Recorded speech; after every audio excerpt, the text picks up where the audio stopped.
10 seconds remaining.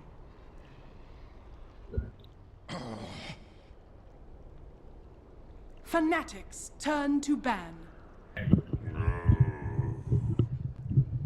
Alliance's turn to ban. Hello, ladies and gentlemen, and welcome to another series of Dota that we've finally got going underway here at the Shanghai Major. We've got Alliance versus Fnatic here on this stream. Of course, this is the winners match after Alliance beat. Who did Alliance play? It seemed like yesterday, Andy. Who did they play this morning? Team Spirit, right? They played Team Spirit, and they beat them 2-0. I remember, I watched that game. I remember the dates, and it was quite convincing victories, I want to say as well. I think the first game was convincing, but the second one was a little bit closer, but it was a 2-0 nonetheless. Fnatic, of course, beat Vici, which in itself was a little bit closer. They did drop one game. That was a 2-1 victory there for the side. But we're here now. We've got Fnatic versus Alliance. I think going into this one, still a lot of people, even though Fnatic were able to take down Vici, are seen as a strong Chinese team, maybe not as strong as they were a few months ago. Alliance is still seen as the favourites in this one. I think so too. Yeah. A lot of the analysts that I was talking to are making the comparison that Fnatic seem kind of similar to Alliance. They have the same kind of picking habits most of the time, and the way that they play seems to be kind of towards what they do. So if you look at it on paper, you could basically just say that Fnatic feels similar to Alliance, just maybe Alliance are a little bit better at what they do. So with that being said, we are seeing the Furion and the Lone, kind of standard stuff, I guess, when you're going to ban Furion. Yeah, if you don't, they'll first pick it. I mean, it's one of those heroes that it's not even really about. Obviously, Bulldog is arguably the best profit player in the world, and you have Ohio as well. So it's like probably top 2 or 3. You definitely can't let that hero through, but it does allow Alliance to get their hands on the Chen, which is a hero that I'm sure Ake is going to be more than happy to run. And we've been seeing quite a bit of Chen. I actually want to say Fnatic in their series against. Why am I blanking on who they just played? It was Avicii. Vici, They played Chen every game. Yeah, they so played Chen every we're game. actually talking about these heroes, and again, Lone Druid. That is a hero that Fnatic have played twice as well. Ohio's been picking it up this morning also. Yeah. So there's a lot of very common picks between these two sides. Over on the side of Fnatic, now they're going to pick themselves up the Batrider, again another hero that we know Alliance love to play. S4, one of his signatures.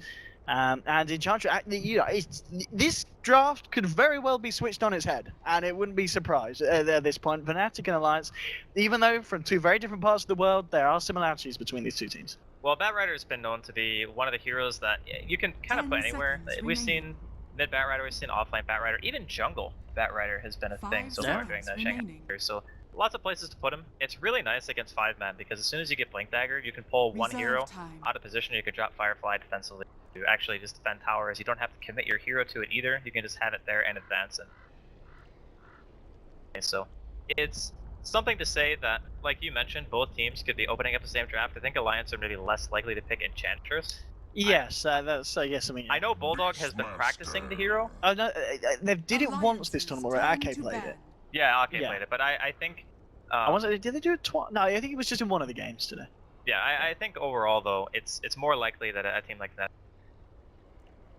But the Beastmaster are going to be the choice here for Alliance as second pick. Good counter initiation, good vision control against the Batrider as well. You want to make sure that if you're going to be going for a lineup that's 5-manning against very good initiation like that, you want to have vision to make sure that you're never going to get that hero pulled too far out of position. Now, I would imagine Fnatic at this stage, you want to look at things like Venge Ban, anything that's going to be good at stopping the initiation of the bat. And since Beastmaster's already picked up, that means offlane is more or less secured. I'm sure S4 can play Beastmaster, but it seems most of the time when Alliance pick this hero, it's the Bolt. So it should be indeed. We'll see what else they're worried about Fnatic playing. The Jara ban. Yep. That's been a hero that's been banned out in a lot of series. It seems that Jara, still one of those heroes that, you know, regarding the patches, he may have fell in and out of favor. At the moment, this major certainly seems to be a hero that people are just not wanting the opposition to get their hands on. I think it's just because of the fact that Gyro was able to fight at a very early stage, and this is a patch, or at least this is a tournament that is based very heavily around early game tempo. How much can you do in the first 10 to 15 minutes of the game? And Gyrocopter is phenomenal at being able to just teleport in, get level 6, level 7, you can just deal a mass amount of damage, slow down a push, which already opening up with a Chen means that Alliance don't want to have to deal with 10 that potential seconds team fight remaining. on top of already having it bad. Like that combination in of itself is good enough at 5 stopping you from seconds pushing a remaining. tier 1 even, and then try to go high ground against it. It's even worse.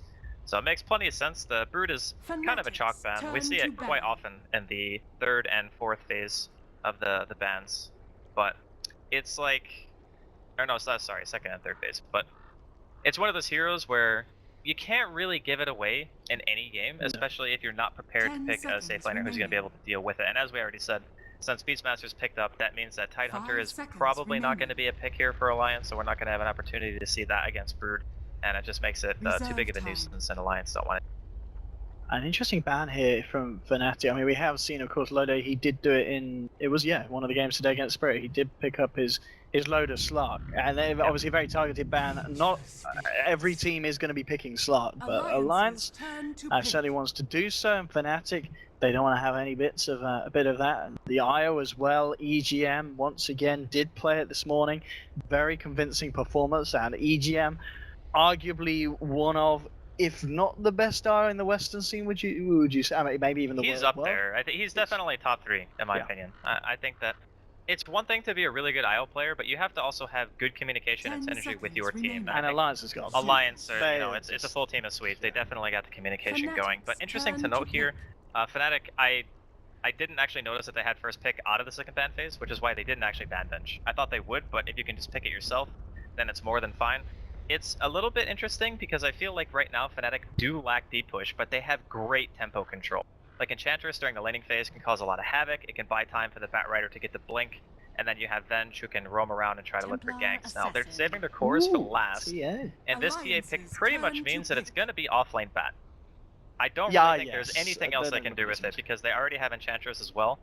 So unless they go like totally off the wall and try to farm it or something, which I sincerely doubt, it's probably just going to be your offlane Batrider. And Ohio is a pretty phenomenal bat player last time I checked, so I'm looking forward to that.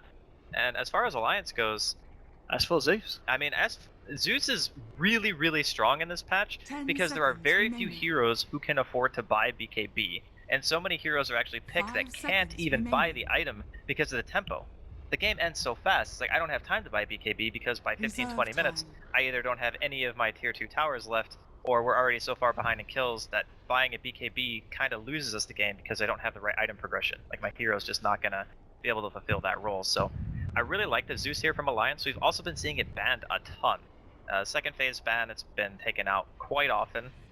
Typically where you would see Broodmother banned. oh, a load of Fnatic's Spectre. Yeah, a little turn bit of to the ban. global coming in. I like it. I like this. The Zeus Spec strap. It's coming out straight fresh from the pubs here at the Shanghai Major now. Alliance, they're gonna go run with this. I mean, already we're talking about the TA. With the refraction, you look at Alliance in 10 terms of seconds ticking remaining. through it. No, I mean, do you think this is going to be a game where Spec 5 may go seconds for the remaining. Radiance as well, just because of that, the fact that you're going to have heroes like Bat who are going to want to blink in? Just things. Are we going to see Radiance come out from Loader, or is that just not his style? It's really good against Bat, and it's really good against TA as well. Granted, refraction does make it so you can blink Alliance's even turn with to Radiance, but That's it's still true. a nuisance, right? It's something It's that something else you got as to soon be. as you pop it, and then you have Zeus ult on top of it, there's also the synergy from the damage that you deal in of itself. And I think that it's gonna be kind of a timer now for Fnatic. They see this lineup, they're like, man, if we go late game 10 against this, seconds or we remaining. can't control the early game, the first 15-20 minutes, it's gonna be an absolute nightmare 5 seconds dealing with remaining. Alliance's draft because they have so much vision control as well. Like Zeus being able to D-ward on his own, they have Beastmaster Hawk to scout around, they have Fnatic's Spectre turn ult, they're to gonna pick. be able to effectively scout a lot of ganks that are coming their way, and that's what Fnatic are really gonna be relying on. I'm starting. What do you think EGM's going to be have picked up from here for Alliance? When I see stuff like this, my brain immediately goes to stuff like Ancient Apparition, but I think it's really hard to pick. I think they need something else that has some good lane control and a disable.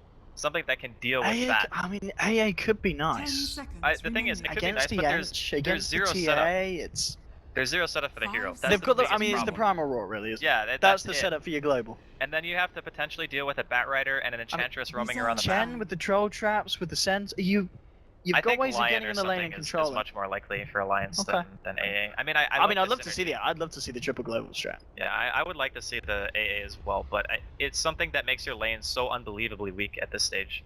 Because what is Spectre, Dagger, and Cold Feet going to do against Bat? And It's if gonna be a Enchantress hard goes down one. there with Yeah. one creep, like one creep in that lane is pressured. So Chen either has to rotate over, and then it's a mess. Alliance needs something that's going to be able to deal with the laning phase. And that's why the Witch Doctor also got banned. Because the Witch Doctor is really good against the creeps that Enchantress can actually get. I think they could go CM. CM actually would be nice too. We'll see what they pick here. Coming out from Alliances Fnatic, and turn to of pick. course this is they are one of the teams that do run this. We in fact even saw Vici having they actually banned this away from Fnatic. So Vici Gaming, they're scared of the Fnatic Leshrac Alliance. They obviously interesting ban. They did obviously ban out the Drow Ranger, which would have synergized with Fnatic's lineup pretty nicely so far. And very well aware that you know, if TA starts to get an edge and they start going for 10 those fights, and seconds they have something like a Drow to really kind of turn the Venge and the Ench into hard hitters early on in the game, 5 could have been an seconds issue. But remaining. with that Lesh pickup, it kind of makes me think that probably was the plan from Fnatic all along. Reserve It could have been. time. And it also gives them a lot of tower push. Like TA is really good at killing towers. Enchantress creeps are great for push too. Leshrac, obviously you have that Diabolic Edict. I don't know if he's going to go Lightning build or not just yet. We'll have to see. But I think a lot of the Lesh players, especially the core ones, have been favoring that lately, right? Yes. They all pretty much are all going Edict. So we'll see. We'll see what Fnatic want to do with that. But Alliance taking their time. They got the little bit left. We've got a bit They done don't there. have any reserve They're time. chilling out. We've got all the okay. It's the EGM Oracle. This seems to be a hero that it's just kind of been forgotten so far in the Shanghai Major. Yeah, I think. Is this the first game? I want to say it. I want to say it is. I don't think I've seen any other Oracle. Yeah, you might be right. I don't think actually. we have seen any Oracle. I'm trying to think if we've No, seen I bans in don't- any series, but I don't think we have. I think this is the first one. not as much at least as you'd probably expect. I'm kind of going into this off the back of the other lands because we have seen teams picking this up. Yeah. Maybe it's just because we've seen a lot of the Chinese sides in the group so far, and they're less favourable with the hero than some of the Western, some of the CIS teams, for instance. It could be. I don't think I've seen many of the Chinese teams running Oracle, but That's just gonna be nice. it's a really nice pick because the burst damage is insane. Like you can, with the Zeus especially, you roar, you throw out the Oracle spells, you just kill a hero like 10 straight seconds up. remaining. The other nice thing about it too is you can throw out your ultimate on whoever gets lassoed. At the 5 very least, you know they're gonna seconds live long enough to where you might be able to send them back, and that's a really big thing. Like say for instance, you pop Holy Persuasion and then you throw out Oracle ulti on that hero. You can send them back to base, and they might not Prepare even for die. battle. It really just depends on how much damage is being taken at that point. So, False Promise plus Chen. It's kind of like the Shadow Demon Chen that we used to see, where you would send somebody back and disrupt them, and then they would always be able to go back to base no matter what. It was actually very reminiscent of TI3 era as well, which a lot of people are saying this patch kind of feels like. So, Oh yeah, dude, that combo. Yeah. Yeah, well, you're saving someone every time, really. yeah, there's- it's actually It's pretty flawless. unless they take an insane amount of damage to the Phantom regen itself is going to be enough. But wait, if you do that and get your combo off, so you've got the Oracle heal going on you as well, you should be good to go 9 out of 10 times. But the one thing too to remember about that particular combo is you're sending that hero back. So it's basically like if they go Yeah. on anybody but the Spectre, you're fighting a 4v5 still. So like they might not be able to kill the hero, but you're also saying we're not going to be 30 able to really seconds fight to into it. battle. So you have to be able to That's disengage. true. But at the same time, if you are saving the Spectre, say Loader gets jumped, and he starts to get low, you just send him back because he's got the Horn. He can Yeah, just but- re-enter the fight. I think Fnatic would only make that mistake one time. Okay. Like they would do They'll it be once, very see aware it, of and that. be like, "Oh crap, okay, we can't do that," and then they would just work around it. So So here we go, ladies and gentlemen. Indeed, game 1 here between Alliance and Fnatic here in the winners section of this group Battle stage. begins. Let's get ourselves nice and familiarised with the heroes, the players and their lanes. You're going to have on the side of Fnatic Ohio on his off-lane bat. DJ at the moment just getting the block here on the Enchantress, which is going to be, of course, mid 1 in the mid lane on the TA. And up on your safe lane, good old Mushi on that position 1 Lesh. And he will be supported by Net on the Vengeful Spirit. I'm OD Pixel, I'm here with Draskell. Draskell, give me a rundown of what Alliance are doing. It's the classic Alliance, isn't it, in terms of lanes? it really is the Bulldog offlane Beastmaster. That's something that takes me way back. And then we got the S4 mid on Zeus. A hero that we don't see him play too much, but this hero is like the mid that everyone can pretty much play, and S4 is obviously a phenomenal player, so I'm expecting big things. And then towards the safe, or actually top rune. I saw your mouse go over there, dude. I got you. You've got me. Yeah, And now you've given away that I'm doing camera control, so let's hope I don't miss any kills. Yeah, so Ake gonna be on the Chen. Sorry, chat. And then bottom lane EGM is on the Oracle. Looks super fancy. And Loda handling the Spectre. And EGM, he's enjoying the sticky napalms at the moment. He's got to be careful. 3 stacks on him, as Ohio does force him back. And I've got to be honest. Well, let's actually hold that thought as we just look at S4 harassing back mid one. 7 for 1 against 2 for 0. TA, regardless of the refraction, having a hard time really competing with the farm of S4 Zeus at the moment. Well, it's something to be said for Arc Lightning. This spell is very hard to deal with because he deals 85 damage, and it's such a fast animation. You can do it from so far away. Most heroes can't really deny Zeus, but Zeus can't deny them either. So oftentimes what you see is this situation right now where mid 1 and S4 are both getting a really good amount of CS, and neither one of them are denying any creeps. Like the fact that S4 has a deny over mid 1 is kind of crazy, because Zeus has an absolutely terrible attack animation and pretty poor phase damage. So I expect both heroes just to hit creeps here. One coming in nice and aggressive there. S4 just forcing him back. Yeah, I was going to tell you, this bottom lane we saw already, the start loader not having a fun time. I mean, having an Enchantress and a Batrider contesting your farm when you're a Spectre. It's not going to be an easy lane for loader. He has, of course, got the backup now. Ake's kind of positioning himself ready to go if anything does kick off, and EGM is there between the wave to stop them from getting close. So Loader's now going to be able to get a bit of CS, but at the moment, of course, it is the position 1 for Fnatic. Mushi, who is having the favourable time at the moment in the safe lane. It shouldn't be too bad if Loda gets a little bit held down, because they have so much damage on their team. Like Oracle and Zeus plus Beastmaster, that's a lot of nuke damage. He doesn't need to have a phenomenal start. They just need to not lose complete map control by around like the 50. That's what Fnatic's lineup wants to do. They want to restrict the vision, they want to win the lanes. You're gonna have your Enchantress roaming around trying to look for kills, but I think it might be a bit easier for them to actually pressure mid. Like ganking Zeus is really, especially once mid 1 hits level 6. He's like halfway to 5 now. He hits at level 6, you drop a couple of traps. Zeus doesn't really want to have to spend the mana to deward those, and obviously he's going to be bottle crowing on top of it, so he needs the mana for farming in of itself. Either way, we'll see if he wants the safe lane or go. Pretty much as you expected at the start, even though Zeus did have the edge, mid 1's now totally close to that gap. He's pretty much been hitting every CS now, level 4 with a couple of points in refraction. The side blades, and no trouble at all here for the TA in terms of keeping level with the Zeus. Bulldog just clearing up the side count in terms of levels. He's nearly reaching on to level 3. It's pretty much on par with the 2 on the off lane for Fnatic. And still was, thanks to this, Mushi is getting all the space in the world. Just the question is, how do you build your safe lane Leshrac nowadays? I think Bloodstone's still kind of the item, right? Or I guess you could go like Ether Lens if you want to go for a Lena style where you just go for open like Ether Lens Yules and then you can land your stuns. But in this lineup, I think he needs help. Like Lesh against a Zeus with no HP does not sound like a fun game to me, so I'm kind of leaning towards Bloodstone. It's also talking about builds. TA, is this a blink game or is this a go for straight for the Deso? I think it's Deso and try to get Roshan. Your team is really good at killing it, and if the Ench wants to put more points into Untouchable, you have somebody who can tank it, you have Refraction as well. So it's a very low risk Rosh because nobody's going to be low health, and then you have Nature's Attendants to heal, you end up taking damage. So I feel like that opens up a lot of opportunities to get the map control that they're looking for to go their way. Just force a Roshan, try to smoke in if you can, and then just try to push tier 1s. And we saw there Hayo, he's got the vision here in Alliance's jungle, knew he was safe to cross straight through, and we can see he's taken this whole creep wave all the way back to the tier 2 so he can farm it in a very safe position. So sneaky little play there from Hayo, a little bit akin to sometimes some of the plays that we see from really Bulldog. Because of the fact that they just pulled that creep that far, it means the wave is going to be pushing up in time for them to this gank. Let's see how the smoke from DJ and that can pay off. DJ, he has got the Troll Summoner, who they're going to look for here. EGM looks to be the one. He's got one stack to maybe going to be out. There's the second one. Wave of Terror coming through from Net. They're looking to find themselves the first blood. EGM going to try and do what he can to hold back the side of Fnatic, but it'll almost certainly go down. It's not going to be enough to save him there, and DJ will draw first blood. And as you said there, off the back of a very cheeky little pull from Ohio, allowing Fnatic to get themselves in position with the smoke and find themselves the first kill on the board. Yeah, I'm not sure if it was intentional, but it did end up working out in their favor, because they smoked in the woods around the same time as Ohio was pulling the creep wave back, so it could have very well been something they intended to do. But even though they don't kill the Spectre, they still pressure the lane. This is time that Loda's not farming, and to be honest, it's not like Bulldog could do anything in his position. He's just soaking XP, he's doing what he can.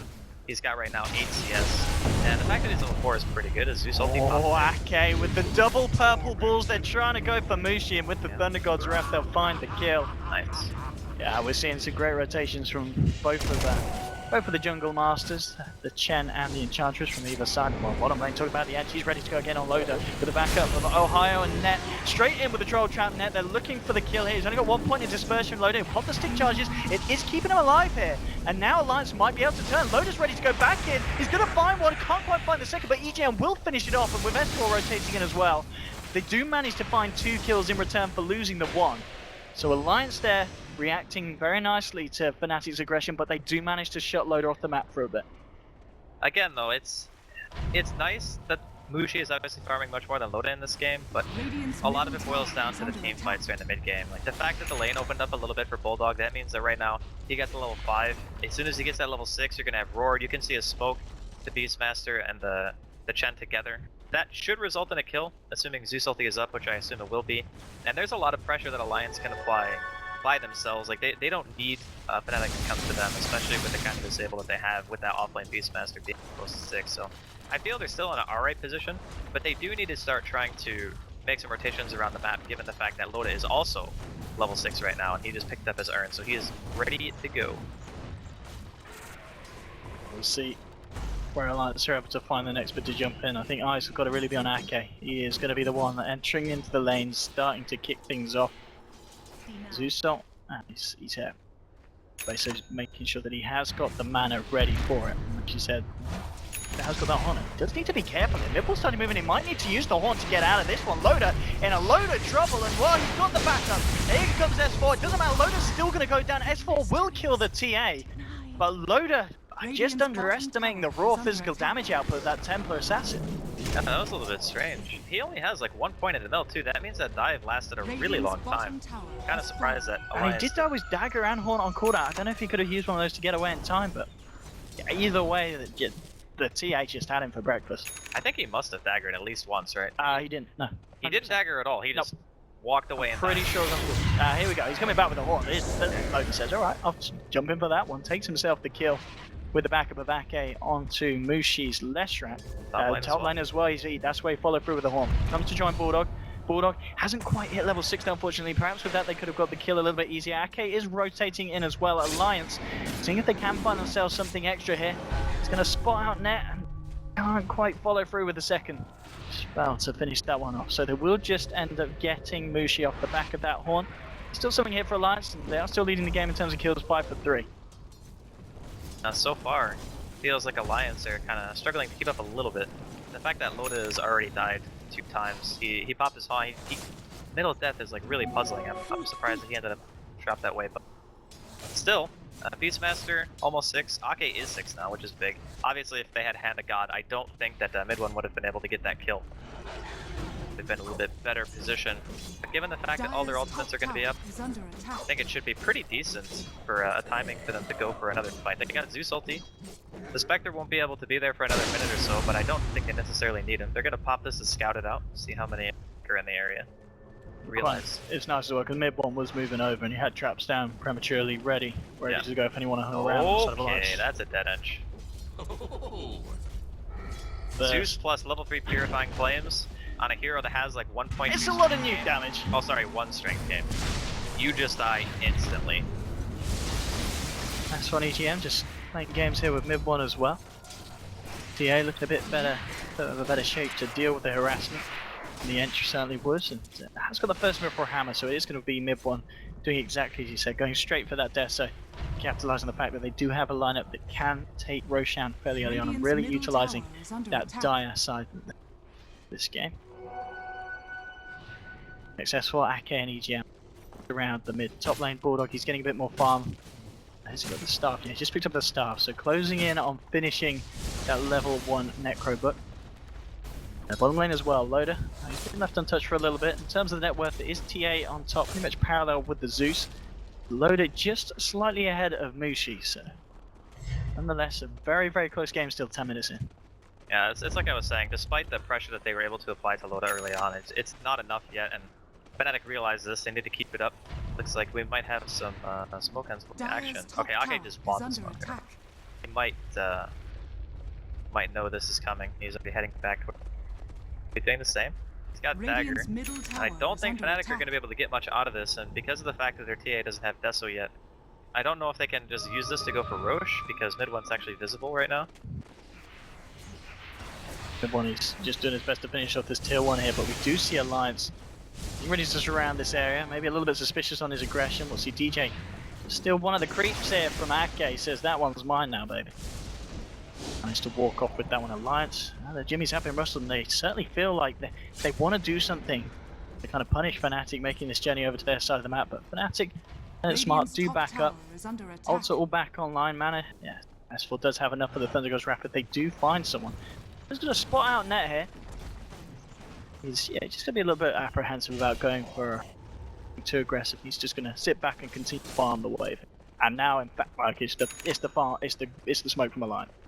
They know that the side of Fnatic is going to see Loader returning back to farm, but this could be potentially the time for them to catch someone out.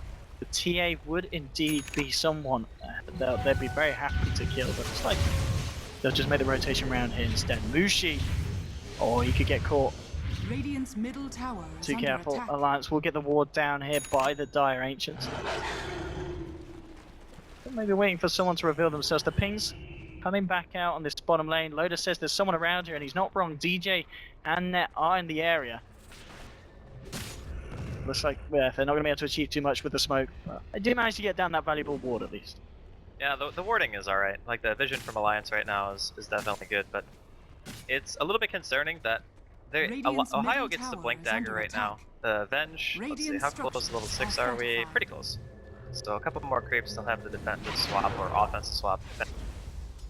Now both teams have pretty much everything in their arsenal if they want to try to go for a full-fledged team fight. And to be honest, I figure it's pretty even. Like, if Ohio gets the target that he wants, and it doesn't get sent back, and the China Heal and the False Promise doesn't come out from EGM, and they can very easily kill that target, but it's just going to be down to who gets the better jump. Radiant's top tower is under attack. Alliance now starting the push here on the mid lane with Ake. Top lane, Mushi trying to go for it, but in fact they're going to respond straight away with the Horn. Zeus jumping in as well. They'll find themselves the kill on the left. They're trying to look for more. Loader chasing this one down here with the Spectral Dagger. They're not going to go that deep though. He does back up. Can't really afford to chase any further into the Firefly and higher. Playing it safe here, TPing out Net. It's going to be left in the tree line. Alliance can't really search that far past the tower for him. The pings are coming through. Net is of course already out there, and Alliance will just be able to use this space to get themselves a tier 1. But finding that kill onto the Mushi Leshrac as well is a pretty big find here for Alliance, because she's getting Loader involved in these kills. Well, it's not only that, but the fact of dealing damage to tier 1. Bulldog denied mid, they're going to go for a counter push as well. I don't know if Ohio has actually revealed his blink yet though, so they might be able to get a kill here. Oh, and here we go. That's the reveal. Straight in onto Ake. Mushi's there to follow through with the stun, with the burst. Ake will pop the Hand of God. He's not going to be able to save himself though this time. And indeed, that was the blink reveal, and it pays off. At the same time, Fnatic, they've taken one down. They're straight into the pit. Alliance, they know what's up. There's one of the boars in. One of the boars has been stolen from its owner. Fnatic, they'll get this one. It's a really nice one. Really nice use overall of the blink. Yeah. You see the fact that it's just a chain kill, but that one kill allows you to get the Roshan, which, as you said, is pretty crucial to Fnatic's playstyle this game. It's one of those things where you lose a hero, like the Mushi died top, right? And you know that Alliance committed resources to going for that kill. Haunt was popped. As soon as Haunt and Zeus ulti were on cooldown, they say to themselves, alright, well, we lost a hero, potentially we lose a tier 1. We already killed Alliance's tier 1, which means we have the jungle open to us now. So as long as we get the Aegis and make sure that we're continuing to play the lineup the way that we play it, we should be in okay shape still. And the fact that mid one is more than halfway to his Blink Dagger, which I kind of assume he's going to be going next, once he gets that, they can continually force fights. Like Batrider, TA, both having Blink Daggers, the burst damage is crazy. So it doesn't matter who they go for, even if the False Promise comes out, it might not be enough to keep that person alive anymore. I don't know if you talked about this, but what do you think about Mushi's decision here for the first time? Glimmer. It's a little bit unorthodox, but he is against the Zeus. And he probably doesn't feel like a Bloodstone is going to save him, per se. It's kind of like, okay, I have a lot of health, but Zeus damage is crazy high, and if I get roared, if I don't get swapped, I'm just dead for sure. So it could be one of those things where it's good against the Zeus, and you can also use it on the target who gets roared if you don't get caught out yourself. And that means you have two saves, a defensive swap and a Glimmer Cape, which I feel is And we haven't really been seeing that much of, to be honest. Seems like a lot of people are kind of bypassing it right now. Let's see what they can find in Fnatic. They do smoke up. Looks like Alliance is aware. Yeah, S4 very smartly going to be TPing away from this one. Be able to find anything with the smoke by the looks of it. They are going to use the remainder of it to head towards the mid lane, but Alliance, they're in full force. They've got the 4 of them there, essentially the 5 because Loader does have Haunt available. Still continuing to get the space down there. He's picked up the first blade. Is this going to be straight into Diffusal or straight into Yasha? Dire's middle tower I think is under Diffusal attack. probably gives him more kill potential, but Yasha is the greedier choice. It allows him to chase maybe a little bit better in the long run, but I feel like Diffusal is probably the better choice in the situation. It's like you pop ulti with Diffusal, so we're going to see 2 towers drop here. Tier 1 and middle lane in favor of Alliance, and then one off lane. But if you pop ult and you diffuse like Venge, for example, like what is Venge's counterplay outside of throwing out a stun? You can do the same thing to Bat Rider and like force him to throw a bad lasso. It's just really nice for being able to stick to a target. Because no one in this game on the side of Fnatic really has tremendous amounts of burst except for the team. Well, I'm looking at Mushi's build here on the left, right? He's picked up the Ocean Club. Is this really going to be a Glimmer Cape into BKB being built by the guy? It kind of looks like it right now. Because that is incredibly defensive, surely. But if you look at their lineup, all of their damage right now is pretty much magical. Like Zeus, Test of Faith, even Spectre Dagger, Oracle, and then Beastmaster does like kind of 50-50. But it's not a game that's easy to itemize for as a Lesh, because you know, again, that you're still relying pretty heavily on your supports to keep you alive. And I don't think that he wants to take this to a farming game. That's the big reason why I feel like he skipped Bloodstone and just decided to opt for going the Glimmer into potential BKB. Because he knows that he needs to be with his team and he needs to fight. So if he doesn't have an item that allows him to fight, where Bloodstone, it does increase your survivability, but it's mainly used as something to allow you to farm something else. And I don't think he has that kind of time. We keep saying that Fnatic, they are certainly looking for these fights. Again, another smoke was attempted there. Haya trying to find himself in position. But Alliance, they're reacting really smartly to any time that Fnatic aren't shown on the map. They don't risk going out alone. They keep themselves together, they hold each other's hands, and they just make sure Loader's getting the space to farm, which he certainly is. He is now doing his best to catch up with the TA. The TA is still 1,500 ahead. But, you know, we know what a Spectre's like. You have yourself involved in one fight, Loader's going to be on top of the board, and then the farm's just going to increase and spiral out of control, potentially. It's really scary because his lane was so hard, and he's still... S4 reactions there. That was fast. Ahaya did blink in, was hoping for some kind of lasso, but... didn't get the touching onto S4 to cancel his blink. Maybe didn't check out the fact that he did have a blink dagger. It was a little bit off the bat. Wait, was that? That had to have been miscommunication, right? Because Loda just haunted, and then he was getting jumped by the TA, and I think he haunted away. But the Bat Rider, like Ohio, wasn't really looking at his hero or something because he haunted to Ohio, and then walked away. Whereas I think that could have potentially been a kill. So that's a little bit strange. I guess Ohio didn't have his force staff. Maybe he got hit and it canceled. But looks like Aegis is going to be fading now, so doesn't look like Fnatic are able to really do anything of note. I don't think they did much. They push like 1 tower? Yeah, they push off lane. They got the top tower. Yeah, so okay, they get 1 tower for the Aegis. Not like the best trade in the entire world, but the more important thing is they're taking it away from Alliance, and their team isn't particularly good at killing it in terms of speed at this point anyway, so I assume Fnatic, they need to wait for another smoke, decent opportunity to try to push in, because the longer this game goes, the scarier it's going to get for them.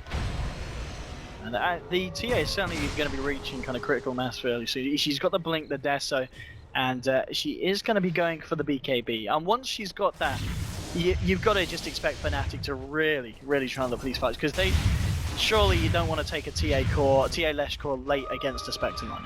No, definitely not. The amount of damage that you have to do to kill Spectre is completely insane. And one thing you got to remember, the Alliance, they are masters of the late game, with heroes like Spectre on, when Loader's playing that kind of pro stuff. Yeah, I think their win rate actually goes up as a team the longer the game goes. Like, statistically speaking, I'm pretty sure it's higher to... I see things kick off here on the bottom. Blink away from everyone, does manage to get the tag for jumping onto Mushi with the Thunder Ghost ref as well, bringing him low. The heal is there for the engine. In fact, Mordor tried to run, but there's the lasso just in time. He gets saved by EGM. Bulldog still looking for the Roar. He'll get it onto DJ before he gets swapped out. They'll close the gap here. They're trying to find a kill onto Enchantress, and they will. They take down one. They do lose Bulldog for it. Net trying to TP away. Loda hasn't quite got the damage there.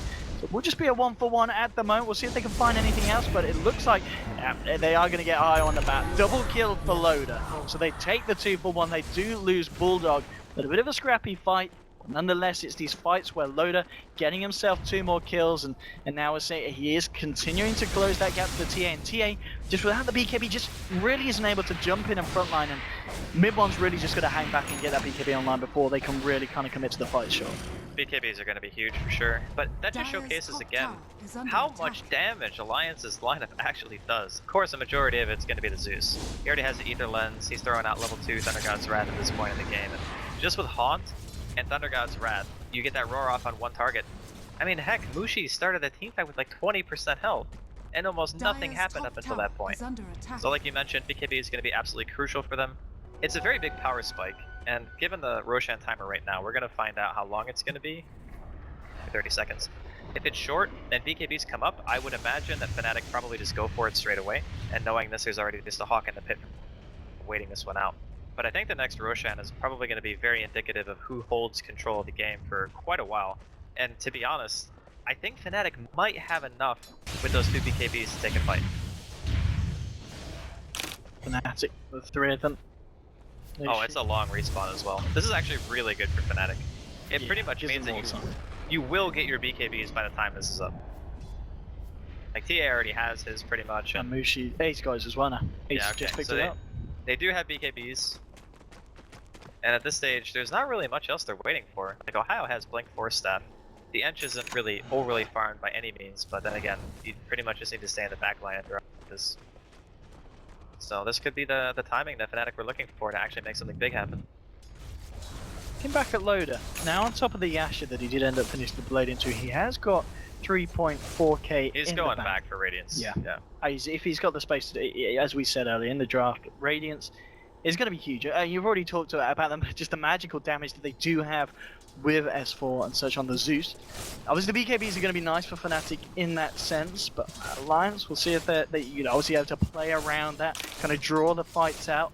Which when they've got heroes like Chen, they've got that sustain, they've got the Oracle as well. Alliance's lineup should be pretty good at making the fights go long enough so that you can reinitiate after the BKBs kind of deactivate. Yeah, it's gonna be down to a couple of things. The lasso, the thing with Alliance's team is they're not the greatest kiters. Like, the only hard disable they have outside of Chen creeps is a roar. So if you don't roar the lasso target, that means that you're trying to go for a kill yourself, and whoever gets lassoed is either gonna get a false promise and probably die after it wears off, or get sent back to base and maybe live. So like I said earlier, it's still potentially fighting into a 5. And that does give Fnatic the opportunity to take a team fight. And the thing is, 10-second BKB is the best opportunity that they're going to have to take a fight successfully, because it's the longest amount of time where they won't have to worry about Zeus damage on either of their cores. And that's really what's doing the most work outside of the Spectre at this point. It's just the fact that the Zeus damage in a fight is like unparalleled. If there's no BKBs, this hero does like probably the most damage of any hero in the game. It's the top lane. S4 going for a bit of a split push there. Does put the Thunder God's Wrath just to check on the whereabouts of Fnatic. And 2 TPs will be coming back in onto the top lane from them. So it's going to be enough to hold back this push from Alliance for the time being. Mid one's still hanging around the mid lane. Has a DD bottled up as well, and now reaching 2k on top of it. We're talking about on top, straight in the jump onto net. Bulldog not messing around there. He's in with the blink, in with the roar. The haunt was used as well, but they get themselves the kill. Alliance continuing to keep themselves on top in terms of the aggression between the two sides. 10 for 5. We'll have a quick look at the net worth difference at this point. It's still very close, and a lot of that down to the fact that this TA is farming like an absolute beast. Yeah, for sure. I mean, mid-1 is keeping him in the game, pretty much, with the farm that he has.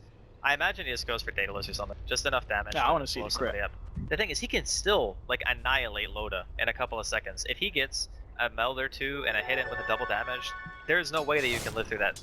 Like, not a chance. Even with 1300 health and 11 armor, you pretty much lose all of it from the Desolator plus the meld, and then 1 crit and you're just a goner. And lucky for them, they walk right into the Roche pit. Well, I suppose it's not luck, but the Roshan is alive and incredibly easy with the... He's gonna be slain. And again, Fnatic, like I said, if they're still fully in this, Their team hasn't necessarily controlled the pace of the game, but they have the kind of lineup where they can like potentially pick off 1 or 2 heroes and just totally assume map control because of how Bat functions. If you have map control with the Bat Rider, it's very hard for the enemy team to try to get back in. One. Bring it around in the jungle. There is Alliance on the side. Haunt is still unavailable for 30 seconds. The loader now has got the Radiance finish ready to go for that next round of the ult. Alliance moving in, away from mid one. Trying to close in this gap, but of course this is all being spotted out by the side of Fnatic, so they know what's going on here. The back of that Alliance won't be able to catch anyone out here. Mid one, he's going to be feeling nigh on invincible with the BKB and the Aegis in his pocket. And this really is, as we keep saying, this is the one huge issue for Alliance, because I can see a fight happening where mid one just walks in with his BKB. If they could disable or just take down the Oracle, stop EGM from saving his friend, they very much go for the kills. In fact, there's going to be a Horn here. Alliance, they want to find the mid lane. They're looking for Mushi. Mushi gets swapped down, but Loader's actually, they're already waiting. They'll take down the Venge as well. 2 clean kills there for the side of Alliance. Now, they're looking for more. Thundergod's Wrath is pop. They know the whereabouts of mid one, being brought down incredibly low there by the Arc Lightning. Will be able to blink himself away. But does manage to keep the Aegis intact. But seeing Alliance just with the pan out, Spectre with that Radiance, it is not going to be fun for some of the squishy heroes on Fnatic's lineup, and included in that squishy lineup, it is the Lesh. You know, if Mushi's unable to get out his BKB in time, he's still going to die very quickly to the burst of Alliance. Yeah, for sure. We are going to see a Firefly here by Ohio to defend the tower, but this is a perfect example of the vision control that I was talking about earlier. If you look at the wording in Alliance, they saw that Fnatic were split, and as soon as they see an opportunity to go in, they have Blink Beastmaster, they have Zeus ulti, they have Spectre ulti. Between those things, they can find a pick anywhere on the map as long as one of those 3 heroes is in the vicinity. If the Beastmaster's there, Blink, Roar, Haunt, probably dead if he doesn't have backup. Same thing for Zeus, you can just pop a Zeus ulti, and even with just Book, you could probably kill, what, the Venge, the Bat Rider, maybe even the Enchantress, but all these heroes are just being picked and caught out of position. That's why they bought the gem. Ohio's like, they have so much vision that we can't really do anything. We just keep getting caught out. I'm talking about getting caught out. Straight onto EGM there with the lasso. 1-2 from mid one on the TA. Will bring down the Oracle. 40 seconds. The map. They've still got that Aegis. This is the go time for Fnatic. This is where they try and make something happen. Well, they are going to probably be able to kill this tower. Oh! Hand of God, is he going to save you from that? 4 hits from mid one, and Zeus is just eliminated. And this could be the beginning of the nightmare the Alliance could have had when they looked at this TA. That is S4 down for 50 seconds, and now Fnatic knocking on your doorstep. They've still got the Aegis, BKBs are ready to go. This is Fnatic hitting that massive. Oh, Bulldog! He's been pulled in, he's been swapped in, blown up once again. Another kill here for Fnatic.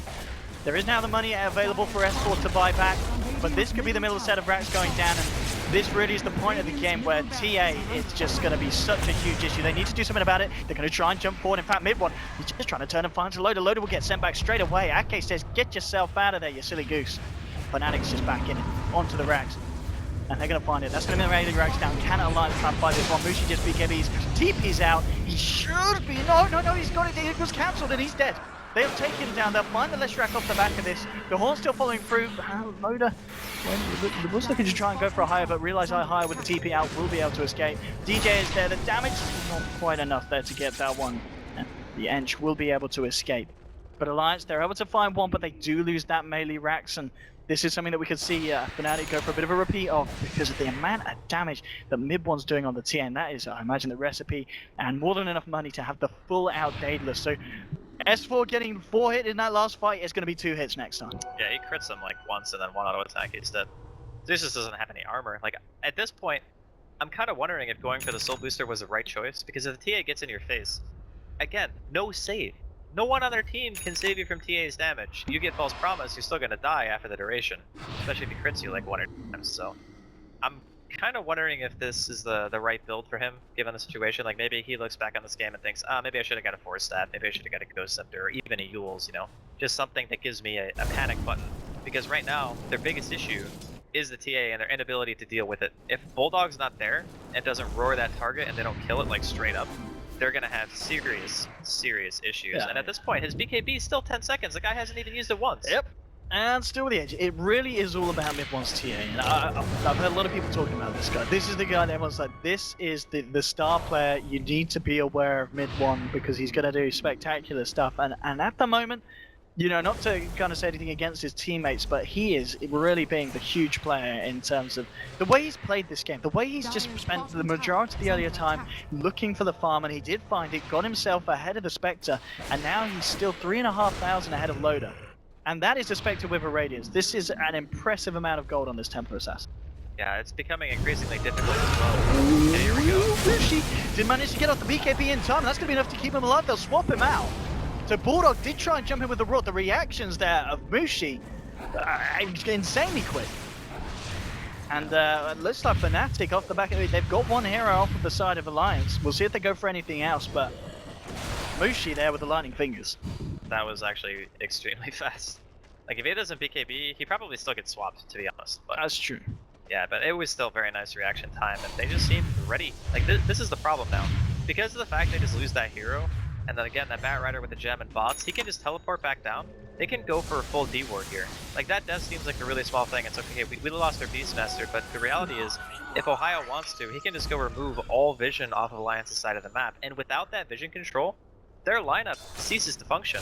When you're playing on a dark map against Bat Rider and a TA with Blink and the amount of damage that they have in such a short span of time, it's terrifying. So they're not really able to play their style right now. Oh, that's 4. But this is where Fnatic are going to feel the most confident, when they have the deep wards, when they know that Alliance don't have the proper vision to defend against their team. You can see, I'm just watching this TA. I'm ready for mid-one to go for the big jumps in, and I'm sure Alliance are as well. They're going to be very, very careful and very aware that if one of them gets caught out alone, mid-one is going to be easily able to commit for the kill. He's still got a little bit of time left on the DD. Looks like he's going to be fortunate enough to find anything, and even now, thanks to DJ, he's got this out for a wall following around. So if this TA didn't have enough damage already, he's got even more now, Andy. Yeah, it's painful. Definitely painful. I think it's for like, what, over 400 when he has refraction in the wolf. The damage is most certainly real, but Alliance's game plans right now is they kind of need to continually just farm the Spectre, try to get the lanes pushed as much as you can. That's another issue that they're running into, is their wave clear is pretty subpar. Only having Radiance on the Spectre and just a Zeus for being able to push out the lanes isn't the greatest. So every single time Fnatic are moving around the map, they can split up because they actually have vision. They can see the entirety of Alliance right now just sitting outside of their base with the 2 wards they have. So they're just gonna pop a smoke. They want to go for the throw here. Let's see what they can do, Fnatic. And when you're playing against Alliance, it really is something that you need to keep the pressure on, because if Alliance are able to draw this out for the next 30 minutes, then it just becomes a bigger problem for Fnatic. But Fnatic at the moment are very much hitting their stride straight in, and that's the pick you want. You take each amount of fight to the fight that's, you know, they can't save nobody's. Escort gets swapped in, Net, it will get focused down, so Loader managed to find one thing in return. The buyback is there from EGM, but then Alliance desperately trying to turn this fight around. There's the Horn as well, Loader trying to commit, but Mushi gets the stun off, and now with the burst, Loader has to get himself away to another illusion. Will no! The Impetus ends up finishing off Spectre. It is going to be a 1-for-1 at the moment. It looks like neither side's going to be able to find anything else as both disengage. But that was a buyback, of course, from EGM, the Horn used from Spectre, and they're only able to take down the Vengeful Spirit. I wonder if it's actually worth lassoing each in that situation. Like, say he lassos another target, like he gets his hands on the core, he maybe catches like Loda or, you know, Bulldog, Escort, any of those choices. I think he just went for EGM because he was closest, and the other reason, obviously, is that he's Oracle and he can cast False Promise on whoever he wants to jump on. So, with that in mind, if the hero just dies anyway, or gets sent back, doesn't that kind of just mean you win the team fight really hard instead of just killing one support and then potentially going for a trade? I don't know, it's just like trying to min-max your options, I guess, but still, like you said, they forced the buyback. Still a favorable trade for Fnatic at the end of the day, and just waiting for the next Roshan, which is very soon. After that point, honestly, I don't know if Alliance can continue to make these kind of sacrifices, because they're taking economical damage every single time they defend. They're losing their core, they're buybacking on the Zeus first, and now the Oracle as well, just to make sure they can defend their base. And honestly, there wasn't even a Rax there. So it's kind of like a panic maneuver, I feel, to just be like, oh, we can't lose this fight. we've already seen as well. Now they pick up their mid one. He's getting that diffusal blade in anticipation of the Ghost Scepters that may see more of them come out. There's only one at the moment on S4, but still, we've seen already. If you're able to take down S4 before he can just sit at the back, get off those Arc-Lightning spams and start to reduce the percentage of health that you've got, it's going to be a great way to kind of enter into the rest of the fight. And here's the big pickups. DJ's going to find himself the cheese. Mushi's going to grab himself the Aegis. And now Andy with this... Okay, Horn's going to be back online, so they will be fighting into the ultimates of Alliance, but Fnatic, they do not care. They know that they've got to go, and that's going to be exactly what they do once again here. Yeah, they're going to see Ohio though, I think. Yeah, they're even going to pop... No, did he cancel? Yeah, he canceled. I thought I saw him just cancel instead. So they should have a pretty good idea of what's going on. Oh, God! One more! Damn, they've got it. The crits, the DPS is there from mid one. No escape from EGM. Oh, thanks to that ward there from Fnatic. That should reveal the ward though, right? Like the way he blinked and just hit him right away, that should be fairly obvious that there's a ward. That's some information gain at least for a step. The question is how useful is that information going to be? He's dead for 50 seconds. Of course, that is going to be the fact that his buyback was already on cooldown. And now Fnatic, they're going to be ready to go into the base. They've got the cheese, they've got the Aegis. Let's see what Alliance can do to stop this. They do have the ults online. Loader did finish off the Manus, but Loader gets called out straight away. No, he just absolutely evaporates. He does have buyback ability, he's going to use it. And now with the ball straight away, getting himself back in there. But S4 gets taken down. Loader coming into the fight. They're focusing Mushi. They'll take him down, but he's got the Aegis. He's going to be back for round 2. Danger then goes Raph. They burst down a high on the bat. Now DJ's going to run. He eats the cheese. Mid one's still trying to fight. Looking for S4. Can he get it? No, the uphill is. He's not going to find it, and he plays with his life. Now Mushi going to die for a second time. 3 at the moment. There's a buyback from Ohio, but I don't know what he can do in terms of getting back to the fight. He does pots in, but he's having to run away. DJ's being chased down by the rest of Alliance, and they will find the kill there as well. So they do manage to do it. The buyback, of course, did come out from Loader for that fight. S4 as well, but they defend the base, and they do hold back for Fnatic, and that is exactly what Alliance seems to be doing this time. Alright, Owen, show us a recap. Come on. I wish we had instant replay here, but unfortunately we don't. You didn't do it. Sorry. I'm flaming you right now. I'm sorry. Please don't flame. No, it was a really, really good defense from Alliance, to say the least. And the thing is, when you get baited into a fight against Spectre, and you pretty much have to use your BKBs right away, because you're also playing against Zeus and a predominantly magic-based team in terms of damage output, it means that when Spectre buys back, and S4 also held on to his ult for a very long time, you can just deal the damage after the BKBs are done. And even though, again, the defense was a little bit costly, that time they got something from it. They killed multiple heroes. That was cheese push as well. It was the cheese and Aegis push. Yeah, and they actually defend. So that's huge for them. That buys them a lot of time.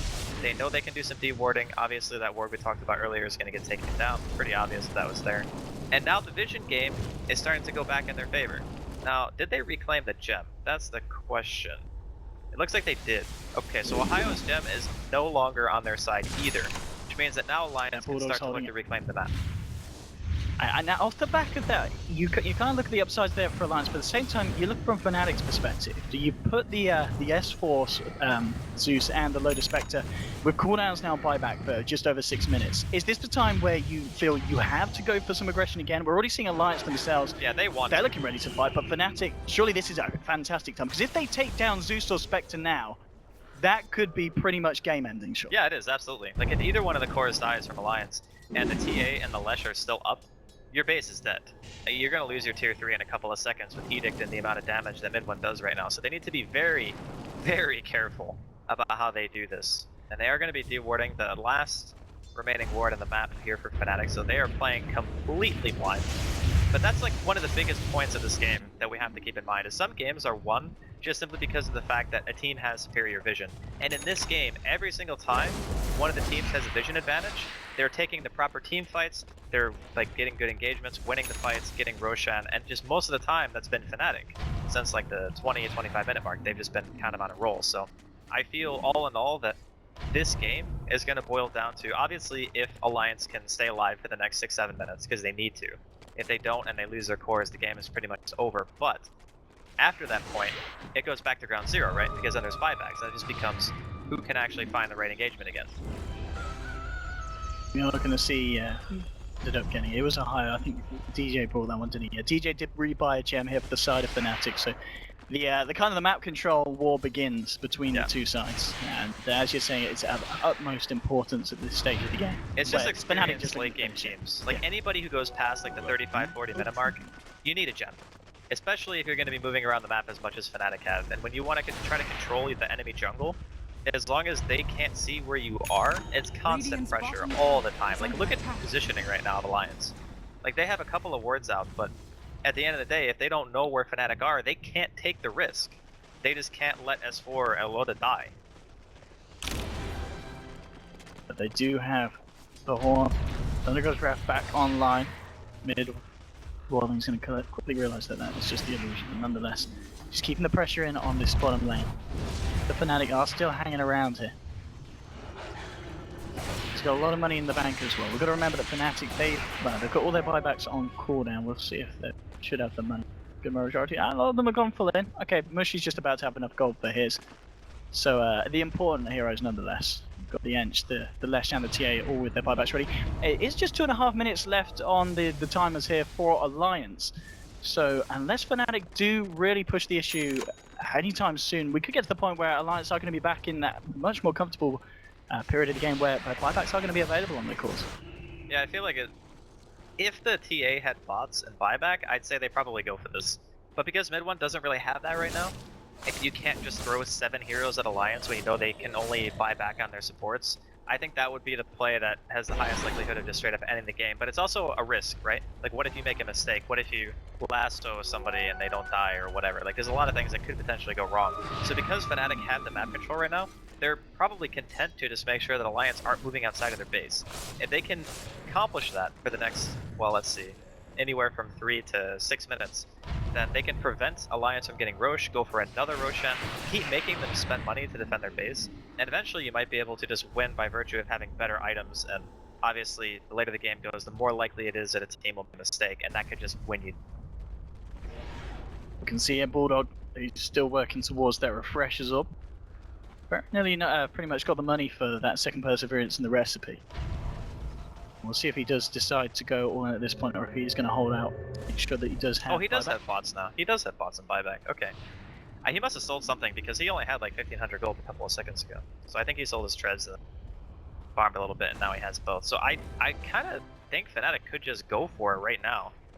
Because Roshan still has quite a while before he's up. Even if they lost the fight, it wouldn't be in direct danger of being taken from them. It is very close to the point where they will have buybacks though, Alliance.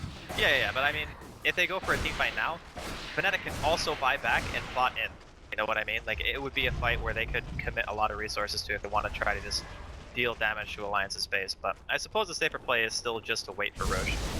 Just go for the second cheese. Give yourself the best opportunity. Because they're going to have potentially double buyback bots, a cheese, and an Aegis for the next push. Because Alliance just will not move out of their base. They have no control of the map right now. They're just being slowly asphyxiated by Fnatic. There's your refresher now, done on board. So he is going to go all in. I think it's fair for him to do that. I guess, yeah, if he gets the rock and he dies, he's still kind of done his job. And now the fact that he's going to be able to get 2 out in these fights, it's going to be real key. I mean, is there anyone in particular that you think Bulldog's going to be keeping his eye out in terms of blinking past the majority of the fight and going straight for the Roars on before he gets taken down? I guess it's TA or Bat. Yeah. Like, you can't really roar Lesh, because the hero can just turn on Pulse Nova and deal damage while he's stunned anyway. Like, it's not like the best target in my opinion. I think he probably goes for Bat or he goes for TA. If the hero gets swapped, it gets swapped, but you can't roar Avenge. We're seeing Alliance smoking up, and this was pretty much in tandem with the buybacks coming back on cooldown, so they feel a little bit safer in terms of going for these plays. And this really is becoming one of those games where it is all about looking for these plays. It's not really about sitting back, maybe a little bit more so for Alliance, but as you said, at this point, the fact that Fnatic really are kind of choking them in terms of the map control. There isn't going to be a lot of room for their course to find the farm. It's going to be a long time before Spectre Loader gets himself the bigger items. He's got 4.8k saved up at the moment. I can imagine that he's just making sure that he's got enough for buyback before he picks up that Reaver. As I guess he'll just finish off the heart next. There's nothing else that you feel Loader's got to change his build up for. Yeah, it'll most likely be the heart.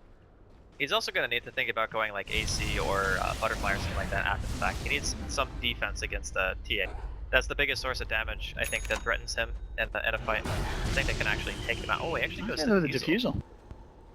Alright, so I guess the BKBs are getting a little bit shorter. Still 8 seconds on mid one. That's still quite.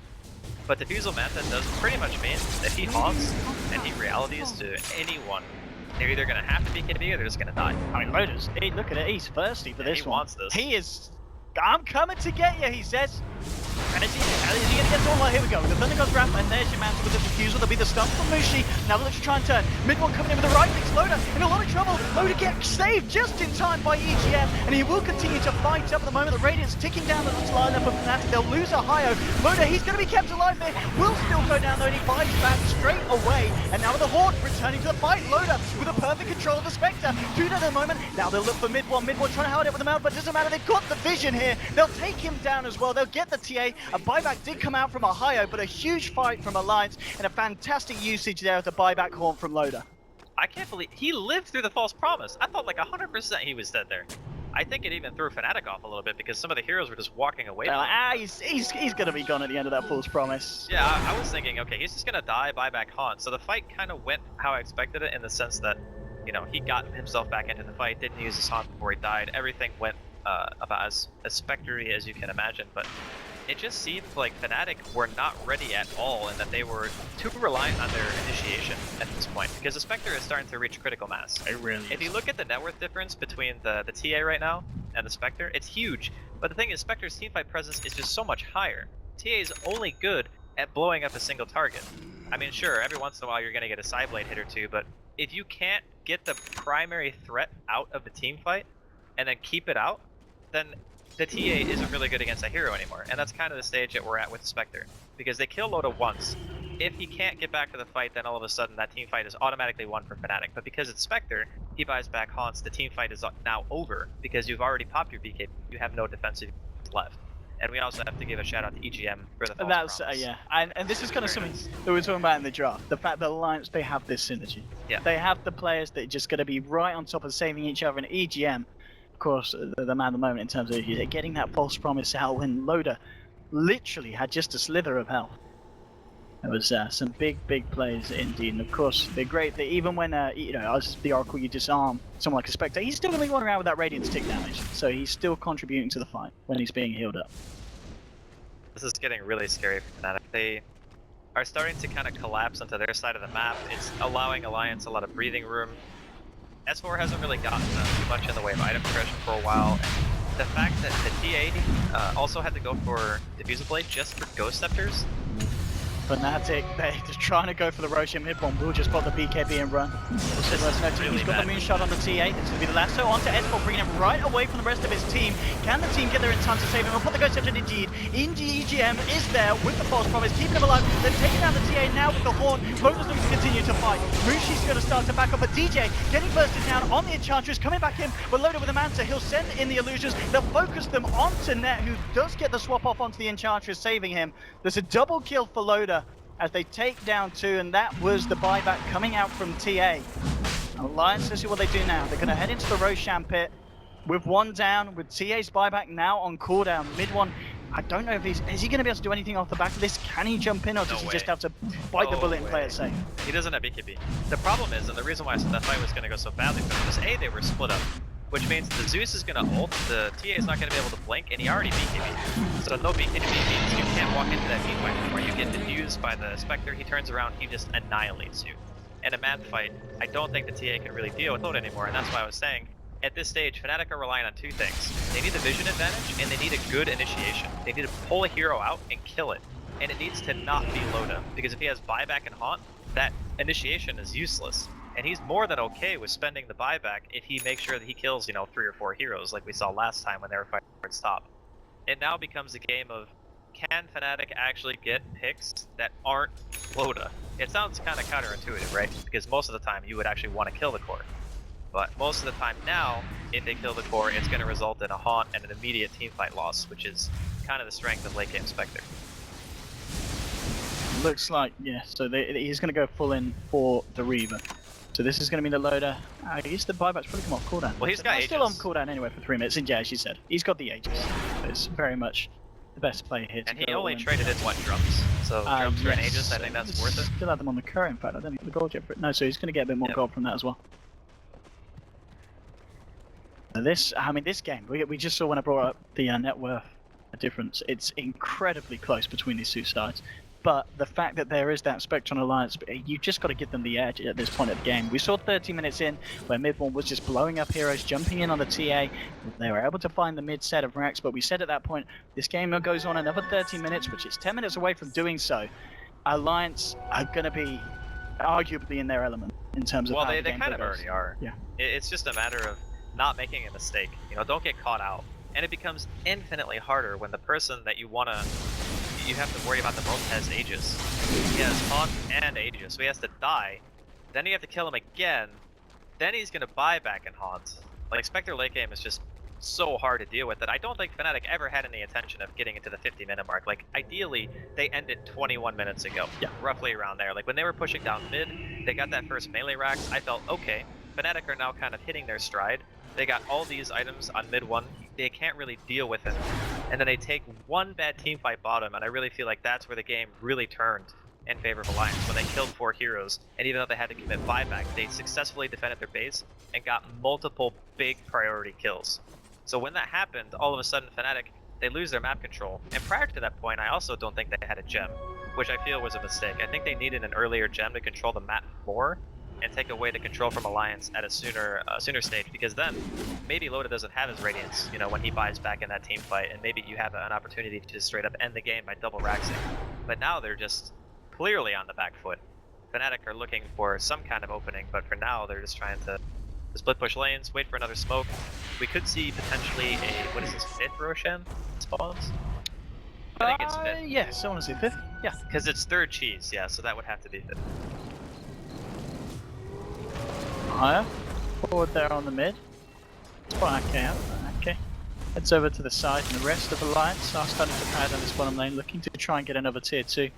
Themselves to a better position to go for that high ground push. In terms of items next for Loda, after the AGC is still going to have a slot free. Do you think he'll fill that up, or do you think he will go for the refresher to hold it back, as you know, we keep emphasizing the importance of having that Haunt available when he does buy back if he goes down in a fight? I think Refresher is super good, but I also don't think he needs it right now. He could go for a Scotty, he could go for Butterfly, he could go for AC, like three things that make him in the actual team fight ridiculously strong. If you buy Refresher, I feel like it's after you're already 6-slotted, and you, like if you die, for example, you can just pop your Haunt and then refresh and then go to the fight.